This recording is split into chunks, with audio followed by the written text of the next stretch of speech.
मित्रों, जैसे दिन के बाद रात होना निश्चित है, ठीक उसी प्रकार जिसने भी इस पृथ्वी लोक में जन्म लिया है उसको एक न एक दिन मरना अवश्य है। अर्थात अगर पृथ्वी लोक पर कोई बड़ा सत्य है तो वह है प्राणी की मृत्यु। फिर भी कुछ लोग ऐसे होते हैं जो इस सच्चाई को स्वीकार करना नहीं चाहते। खैर, आप सभी ने देखा होगा कि हिंदू धर्म में मृत्यु के बाद शव को जलाया जाता है।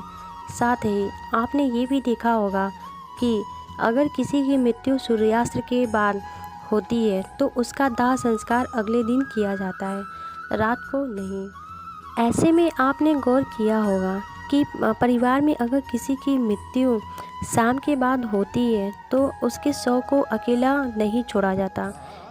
परंतु मित्रों, क्या आप जानते हैं कि शव को रात भर अकेला क्यों नहीं छोड़ा जाता? अगर नहीं तो इस वीडियो को अंत तक ज़रूर देखें, क्योंकि मैं आपके सवाल का जवाब बताने वाली हूँ, जिसका वर्णन गरुड़ पुराण में विस्तार से किया गया है। तो चलिए अब बिना किसी देरी किए गरुड़ पुराण की ये बातें जानते हैं। उसके पहले यदि आपने मेरे चैनल को सब्सक्राइब नहीं किया है तो आप मेरे चैनल को सब्सक्राइब कर लें। साथ में बेल के आइकन पर क्लिक करके ऑल का ऑप्शन सेलेक्ट कर लें ताकि मेरा वीडियो आपको सबसे पहले मिल सके। मित्रों, हमारे धर्म में मृत्यु के बाद शव को अकेला क्यों नहीं छोड़ा जाता, ये बताने के लिए हम आपको ये बता देते हैं कि कब कब अथवा किन परिस्थितियों में शव का अंतिम संस्कार नहीं किया जाता या फिर कुछ समय के लिए टाल दिया जाता है। मित्रों, आपको सबसे पहले बता दें कि हिंदू धर्म में अगर किसी की मृत्यु सूर्यास्त के बाद होती है तो उसके शव को रात भर घर पर ही रखा जाता है और अगले दिन उसका दाह संस्कार किया जाता है।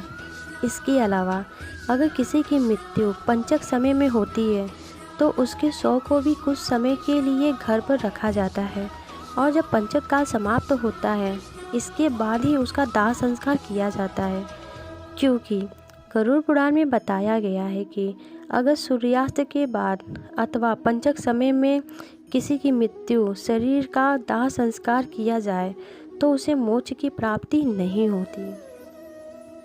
इसलिए अगर रात में कोई मर जाए तो ऐसी स्थिति में लाश को लेकर शमशान घाट नहीं जाते और लाश को घर पर ही रखा जाता है। सुबह होने तक का इंतज़ार किया जाता है और ऐसे में मृत शरीर को एक भी पल के लिए अकेला नहीं छोड़ा जाता और कोई न कोई व्यक्ति हमेशा रखवाली के लिए मौजूद रहता है।